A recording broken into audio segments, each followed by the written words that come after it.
So in the context of implementing the undo operation, what are the steps to be taken care when you go for an undo operation? This you already used, just we have to brief the steps. So a few issues need to be highlighted. These are the issues we come across when you go for undo operations. How many steps we have? 1, 2, 3, 4, 5, 6 steps we have.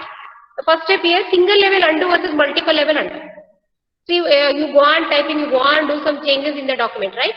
If I do single time undo, what is the changes status take place? And what is that when you go for a multiple level undo?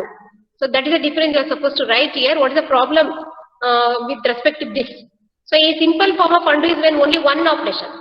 So one time you are going to do the undo operation. That is the most recent one you are going to undo. Fine.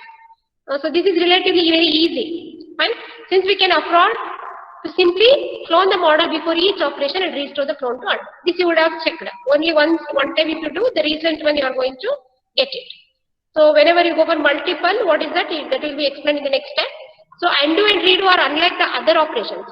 Say for example, if an undo operation is treated the same as any other operation, then two successive undo operations cancel each other out. Say if you do 2 times, then the second undo reverses the effect of the first undo, correct? And is that a redo? Then I will call the second time undo, whatever you do now, that is called as redo. So the undo and redo operation must therefore have a special status as a meta operations if several operations must be undone. When you go for several operations of undone, then there is we should know what is the difference between the undo and the redo. The second undo is nothing but a redo. So not all things are undoable. Sometimes you cannot go for undo operations, right? So when is that? So this can happen for 2 reasons. This is due to 2 reasons. The first reason here is same operations like print file are irreversible. You cannot reverse it when you go for a print file. So that is called you cannot do go for undo operation with respect to this print. So other operations, sometimes you go for a save. Whenever you want to save some document on the disk, once you save it, it may not be worth the trouble to undo. So once you have finished doing, why again you go for undo?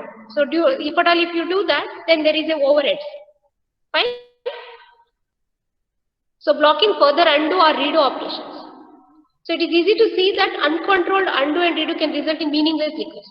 Without knowing if you go on undo and performing undo or redo operation, then there is no meaning. What actually you will not know what actually you are doing. So in general, it is safer to block redo. So better you have to block redo whenever a new command is executed. Whenever you want to perform the new command, that time better you block the redo operation. So consider a situation where we have the sequence. Say for example, you have these are the steps. Sequence. First I will go for select, then I will go for undo, then I will select, then I will do redo. So the redo tries to mark as a selected. Fine. And this could result in an exception depending on how things are implemented. So based on this sequence, you are going to perform redo operation. Fine. A more severe problem arises with create. So instead of creating problem, better you block redo whenever you want to execute a new command. So next step, rectangle or color rectangle or undo or delete a row. Redo. Here the redo will attempt to color a rectangle. Whenever you perform redo row, it will show it will indicate using the color rectangle that does not exist anymore. Right?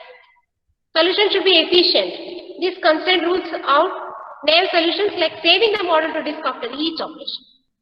So once you decide that I don't want to go for undo or redo, I have done everything is fine now, so I can save it now. So this is the solution, right?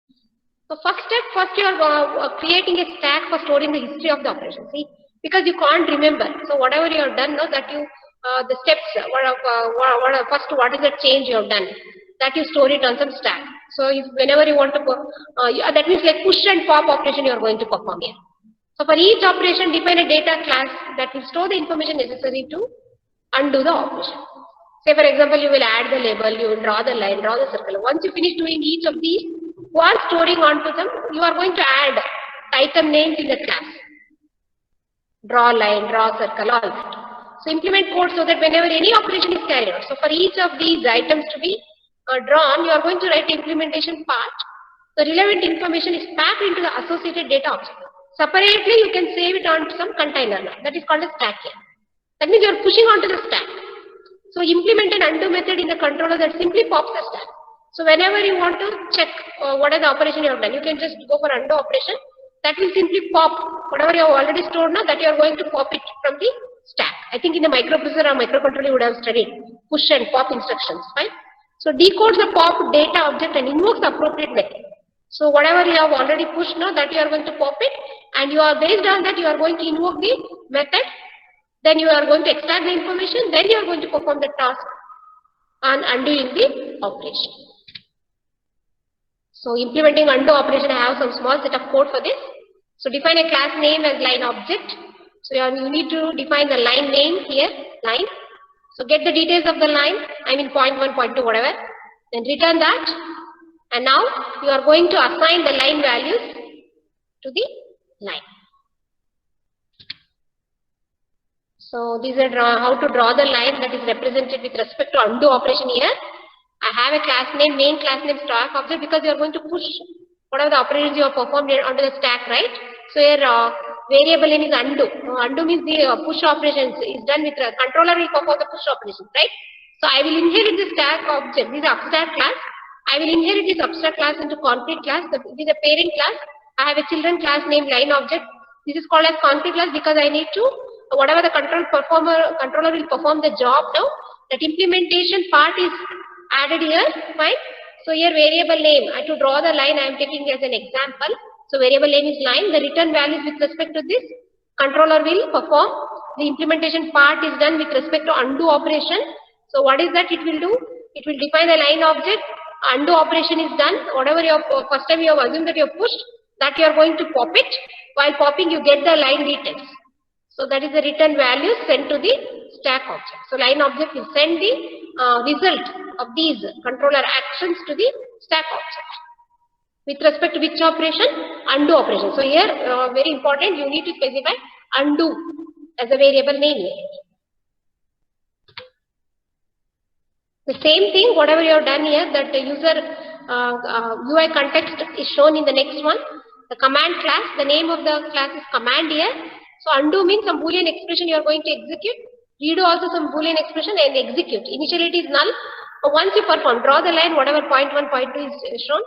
And to draw the circle, 4 points top and bottom position and left and right position.